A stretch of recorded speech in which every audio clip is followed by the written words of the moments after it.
The door to room 207 swung open as the usual mix of students filtered in, some moving with purpose, others dragging their feet like the weight of the day had already taken its toll.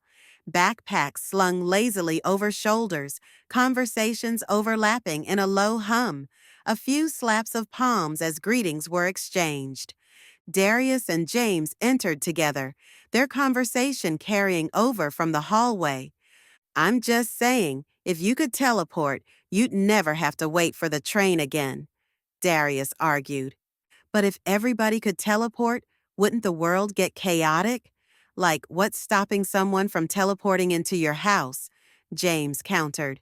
"Locks, security, the same way people don't just walk into your house now." James smirked. "Nah, you're thinking too small. If teleportation existed, the world would change completely. Cities would be different. Travel, government, war." "You two thinking about robbing banks again?" Tasha interrupted as she slid into her seat. James grinned. "I ain't say all that." At the front of the classroom, the superhero structure team was already settled in. Superhero Structure was a pilot program, an experimental course brought to Westmore High through the leadership of a local nonprofit organization. The idea was simple but ambitious. Use superhero movies and characters as a way to engage students in discussions about morality, power, and responsibility. A team of social workers and therapists was assembled to guide the course, balancing education with therapy in a way that felt natural. The goal was to create a space where students could unpack complex ideas, challenge perspectives, and think critically about the world around them. Each of the four instructors brought a unique energy to the classroom. Mr. Sloan, the fashionable therapist, adjusted the cuff of his designer hoodie, sneakers perfectly clean as always. He had a way of making deep conversations feel effortless. Mr. Carter, the arts-loving social worker, idly tapped out a rhythm on his desk, the habit of a musician who couldn't sit still. Ms. Rivers, the community engagement specialist, finished writing something on the board, her pen moving with sharp, deliberate strokes. And Ms. Lane, the young, soft-spoken social worker still working on her license, perched on the edge of her chair, quietly observing the room. The last few students found their seats just as the bell rang. Mr. Sloan clapped his hands together. "All right, let's get into it. What would you do if slavery was still legal?" The room got real tense. That was not where anyone thought today's discussion was going. A few heads turned. Some exchanged glances. Darius was the first to break the silence. "Was I born into it?" Mr. Carter nodded. "Then I'd probably just go along with it," Darius said, casual like he was answering a math problem. "Most people would. Ain't like they taught critical thinking back then." Ms. Rivers leaned against the desk. "So you're saying morality is based on what's normal?" Darius tilted his head. "Pretty much. If something's legal, people assume it's right. I mean, nobody's out here questioning taxes every day. We just pay 'em and keep it moving." Ms. Lane raised an eyebrow. "That's an interesting connection. Are you saying taxes are immoral?" Darius hesitated. "Nah, not exactly. Taxes should make sense.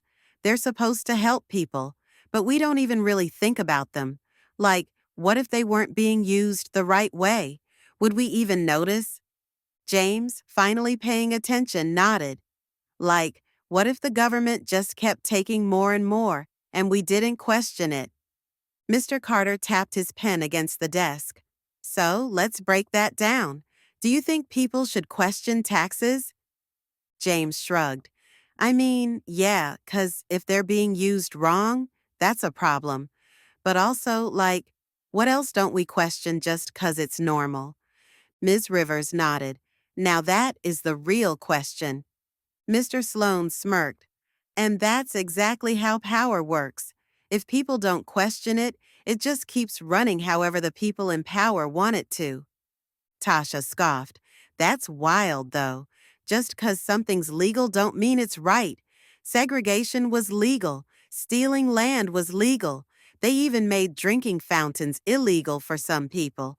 That don't mean we gotta accept it. Mr. Carter nodded approvingly. Good. So now, let's flip it. What if you had power? Real power. Would you use it for good? James leaned back in his chair, smirking. Define good. Miss Lane arched a brow. You tell me. If I had power, I'd make life easier for myself first. No homework, no essays. Maybe take my frustrations out on people if I felt like it. You know, balance some things out. Miss Rivers folded her arms. So you'd be a dictator. James shrugged. I mean, if that's what y'all want to call it. Tasha shook her head. Nah, that's ruthless. Same difference. That's why morality matters, Mr. Carter said, setting his coffee down. People in power make decisions that affect everyone else. If they don't have a moral compass, everything falls apart. Darius leaned back. Yeah, but what if they do have a moral compass? What if they think they're doing the right thing? Mr. Sloan grinned. Funny you should say that. Let's talk about Thanos. Aiden, quiet up until now, finally spoke. Thanos was right. Too many people, not enough resources. It's just math. Tasha's jaw dropped. It's genocide.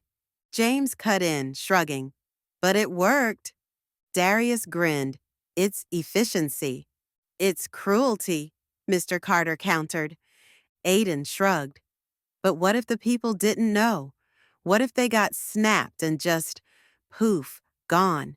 No pain, no suffering, just a better world. Ms. Lane's voice cut through. Would you be okay if you were one of the ones snapped? Aiden hesitated. If I didn't know? Maybe, probably. Mr. Carter shook his head.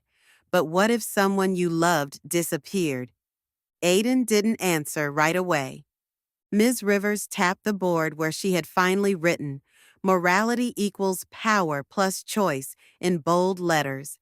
And that's the problem with power. You start off thinking logically, and before you know it, you're justifying anything. Darius tapped his desk. So, if I had power and could get away with it, what's the best way to use it? James grinned. Bounty hunter. Mr. Sloan raised an eyebrow. Of all the things, that's what you pick. James nodded. Yeah, get paid, take people out, and you ain't got no boss breathing down your neck. The bell rang, slicing through the conversation. Chairs scraped against the floor, bags were slung over shoulders, and students moved toward the door, still talking. But some lingered. James leaned against the desk where Mr. Sloan stood. Yo, if you had to pick a superpower, what would it be? Mr. Sloan grinned. Teleportation. Darius had a point about skipping the train. Aiden turned to Ms. Lane. So, what actually happens if someone just refuses to pay taxes? They go to jail? Ms. Lane nodded. If you're rich, you get lawyers. If you're not, you get charges. Tasha was talking to Ms. Rivers about organizing a club. Darius was still stuck on the morality scale, asking Mr. Carter if superheroes actually had it right. It was that kind of class, the one where students left thinking a little deeper than when they walked in.